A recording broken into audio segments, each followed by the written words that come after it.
China is manufacturing almost 50 to 60% of global everything. So இது வந்து இந்தியாவுக்கு வரணும்னா how much time will it take? The base அடிப்படையே அங்கே வேற. நம்ம வந்து we are not a manufacturing economy, we are agriculture economy. Initial நம்ம 1947 இருந்து we started as agriculture economy. உங்களுக்கே தெரியும், நீங்கள் சின்ன வயசுல என்ன படிச்சிருப்பீங்க? பேக் போன் ஆஃப் இந்தியா என்ன படிச்சிருக்கீங்க? இப்போ என்ன நடக்குது?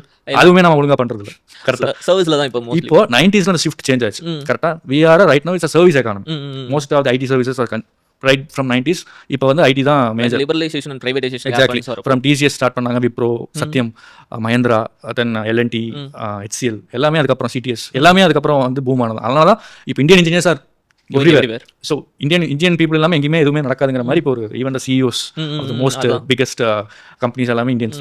ஸோ அந்த விஷயங்கள் நடக்கணும், மேனுஃபேக்சரிங் நடக்கணும் அப்படின்னா at least will take another 20-25 years. Because புவரா இருக்குன்றீங்களா? ஆமாம்.